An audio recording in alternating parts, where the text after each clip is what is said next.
You're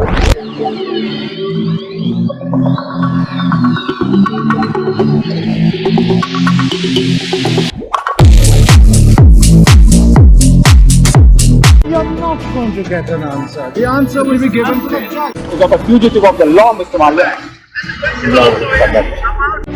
This is the biggest corporate fraud that has taken place in India. Big hunt for India's biggest thief, Nirav Modi, is hotting up. The great Britain. దీనికి ఇంకో name ఉంది, the greatest and safest hiding place for financial fraud stars and fugitive billionaires. మీరు ఏ దేశం వాళ్ళైనా కానివ్వండి and ఆ దేశంలో మీరు ఎంత పెద్ద క్రైమ్ అయినా చేయండి, like money laundering, tax evasion, forgery, corruption etcetera. వీటిల్లో ఏదో ఒక క్రైమ్ చేసి మీ కంట్రీ లాస్ నుండి తప్పించుకోవాలనుకోండి, మీ వెనక మనీ ఉంటే చాలు, then Britain welcomes you with no questions asked. Last few ఇయర్స్లో చాలామంది ఫ్యూజిటివ్ బిలియనియర్స్ ఈ సో కాల్డ్ గ్రేట్ కంట్రీ అయిన బ్రిటన్కి పారిపోయారు. అందులో ఇండియా నుండి పారిపోయిన వాళ్ళు like Vijay Mallya, Nirav Modi, Sanjeev Chawla, Ravishankaran, tiger Hanif, Nadeem Safi, Lalit Modi and over 5500 people Britain political help తీసుకున్నారు సిన్స్ 2013. వీళ్ళల్లో 2 ఫేమస్ పర్సనాలిటీస్ గురించి మాట్లాడుకుందాం ఈ వీడియోలో. మీలో చాలామందికి ఈయన తెలిసే ఉంటాడు, అసలు ఇంట్రడక్షనే అవసరం లేని ఫేస్ కదా, విజయ్ మాల్యా.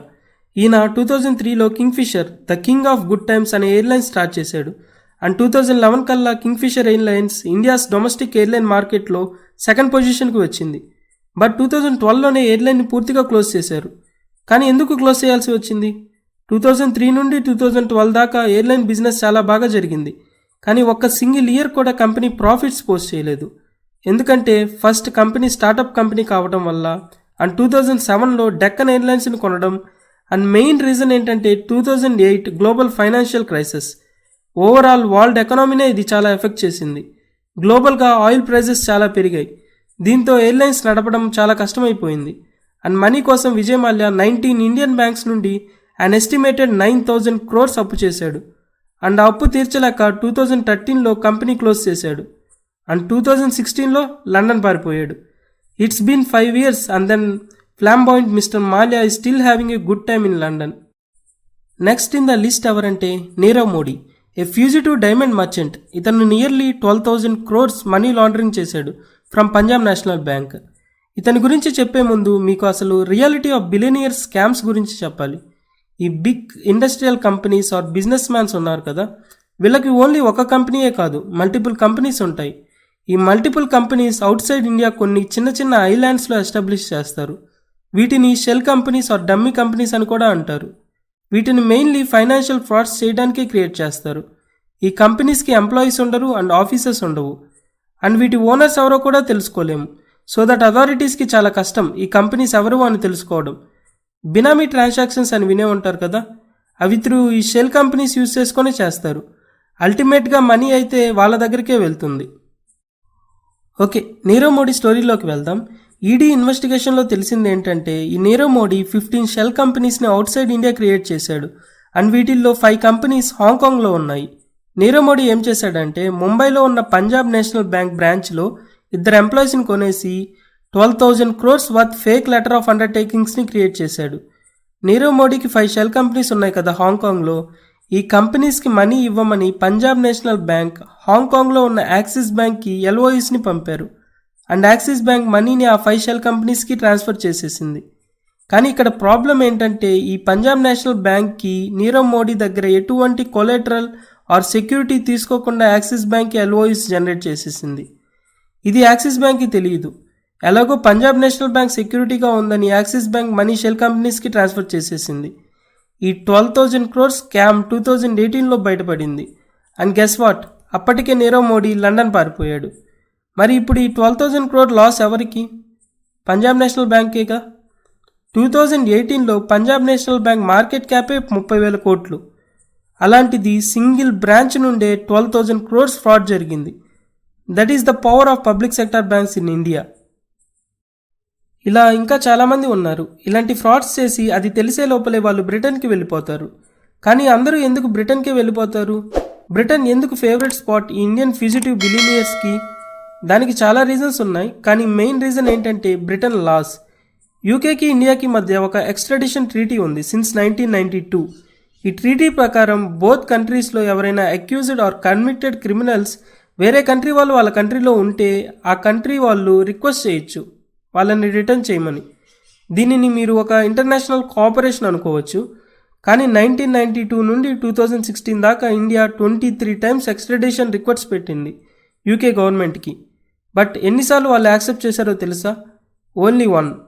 అది ఎవరిని అంటే Sameer bhai Virubhai Patel on 18th October 2016 in relation to the offence of murder. మిగతా ఎక్స్ట్రడిషన్ ట్రీటీస్ అన్నీ ఇంకా పెండింగ్లోనే ఉన్నాయి. కానీ ఎందుకు యూకే గవర్నమెంట్ వీళ్ళని ప్రొటెక్ట్ చేస్తుంది అండ్ ఎందుకు ఇండియన్ గవర్నమెంట్ వీళ్ళని ఇండియాకి తీసుకురాలేకపోతుంది? దానికి మెయిన్ రీజన్స్ ఏంటంటే, number 1, if the British court consider that a person extradition అయినా ఆ కంట్రీ పొలిటికల్ రీజన్స్ వల్ల కానీ అని తీసుకువెళ్ళాక ఆ పర్సన్ని ఆ కంట్రీలో టార్చర్ కానీ మరణశిక్ష కానీ విధించాలనుకుంటే ఆ కంట్రీ గవర్నమెంట్ వాళ్ళని యూకే కోర్ట్ పంపించడానికి ఒప్పుకోదు. దీనికి ఒక సిల్లీ ఎగ్జాంపుల్ చెప్తాను. రీసెంట్గా విజయ్ మాల్యాని యూకే కోర్టులో ప్రొడ్యూస్ చేస్తే అతను చెప్పిన రీజన్ ఏంటి అంటే ఇండియన్ జైల్లో natural light and fresh air ఉండదంట. దీన్ని బట్టే మీరు ఇమాజిన్ చేసుకోవచ్చు వాళ్ళ లాస్ ఎలా ఉంటాయో.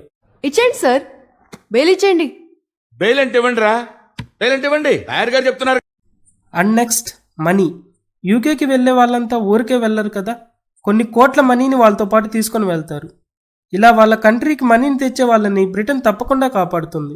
ఎందుకంటే వీళ్ళు తెచ్చే మనీ వాళ్ళ బ్యాంక్స్లో అయినా పెట్టాలి ఆర్ ఆఫ్షోర్ ఐలాండ్స్ అని ఉంటాయి వాటిల్లో అయినా పెట్టాలి.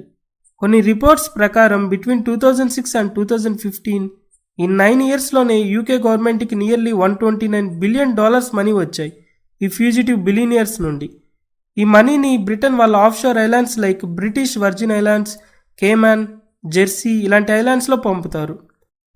And next FCA. ఇది బ్రిటన్ ఫైనాన్షియల్ సెక్టార్ని రెగ్యులేట్ చేసే ఒక ఆర్గనైజేషన్. లైక్ మన ఇండియాలో RBI ఎలాగో ఇది అలా. అకార్డింగ్ టు కరప్షన్ వాచ్ ఈ FCA సిన్స్ 2007 నుండి అంటే నియర్లీ 13 ఇయర్స్ నుండి వాళ్ళ ఇన్వెస్టర్స్కి ఫుల్ ప్రొటెక్షన్ ఇస్తుంది. వాళ్ళలో ఏ కంట్రీ వాళ్ళ మీద ప్రెషర్ పెట్టినా మీరు కానీ ఇందులో ఇన్వెస్టర్ అయితే చాలు, మీ వెనక వీళ్ళు ఉంటారు. And next Britain has some of the best legal brains. యూకేలో ఉన్న టాప్ లాయర్స్ వీళ్ళ తరపున వాదిస్తారు.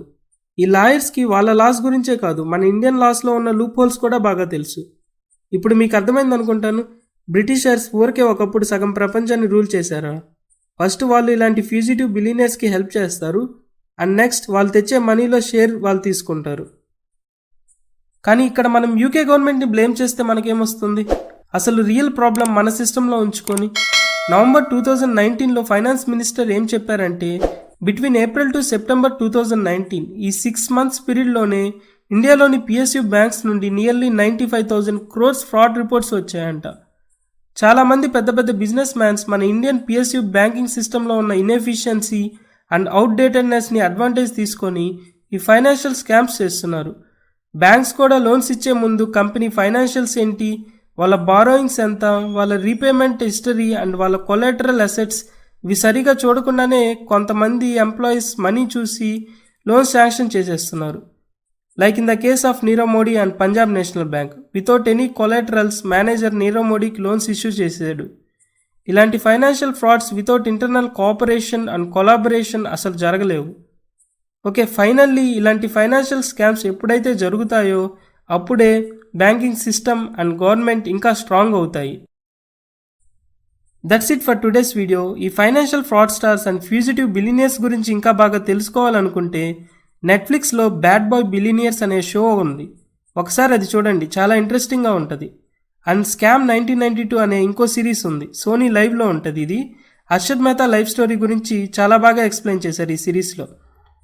ఈ 2 సిరీసెస్ చూడండి, మీకు ఇంకా డీటెయిల్గా అర్థమవుతుంది ఈ స్కామ్స్ ఎలా చేస్తారు వీళ్ళు అనేది. Okay, thanks for watching this video and subscribe to our channel.